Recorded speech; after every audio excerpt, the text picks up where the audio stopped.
আসসালামু আলাইকুম প্রিয় দেশবাসী।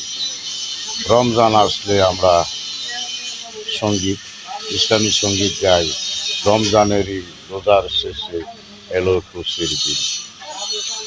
রমজানেরই রোজার শেষে এলো খুশির দিন।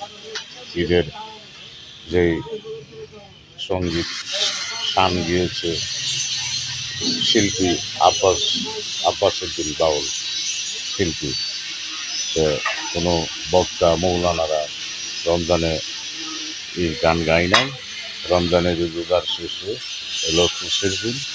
তো শিল্পীদের উপর আপনাদের এত আক্রোশ কেন? জামাতি ইয়াদেরকে বলছি, মৌলবীরাকে বলছি বা নেতাদেরকে, আপনারা শিল্পীরা যেখানে পান একটা শিল্পীর দর দৈরা জবাই দর এসব মিটিং মিছিল করতেছেন, কি চাচ্ছেন আপনারা? আপনারা কি শিল্পীরা কি বাংলাদেশে মুসলমান না? তারা কি সবাই হিন্দু? তারা তাদের গানই তো আপনারা গান রমজান আসলে। রমজানেরই শেষে এলো খুশির দিন। রমজানেরই রোজার শেষে এলো খুশির দিন। অনেক শিল্পী, কবি, কাজী নজরুল ইসলাম, ওনার অনেক সঙ্গীত আছে, শান, নবীজির উপরে শান গিয়েছে, দেখেছেন আপনারা তো এটাও গান।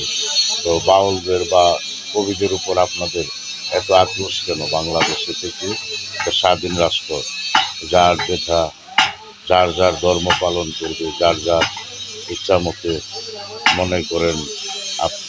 শুধু ইসলাম তো না, শরীয়ত, তরিকত, হাকিকত, মারফত, চারিটাও তো আছে বাংলাদেশে।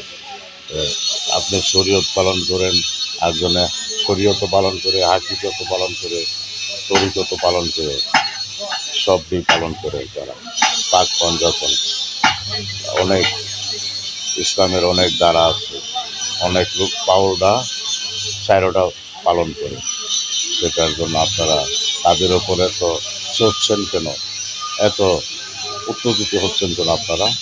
আপনাদের একটু মায়া দয়া নেই বাউলদের প্রতি বা আল্লাহর অলিগণের প্রতি? আল্লাহর অলিগণ ইসলাম প্রচার করেছে বাংলাদেশে, তাদের প্রতি আপনাদের এত আক্রোশ কেন? তাদের মাজার ভেঙে দেন, তাদেরকে আপনারা মানতে চান না। আপনারা কোন ইসলাম বাংলাদেশে প্রচার করতে চান সেটা জাতির সামনে আপনারা স্পষ্ট করে বলুন যে আমরা আল্লাহর অলিগণের ইসলাম চাই না, নবীজির ইসলাম চাই না। আপনারা কি চান সেটা বলেন ভালো মতো। যে আবু আলা মজিদুর ইসলাম চান না, রং দেখছেন, রঙের ডিব্বা দেখেন নাই।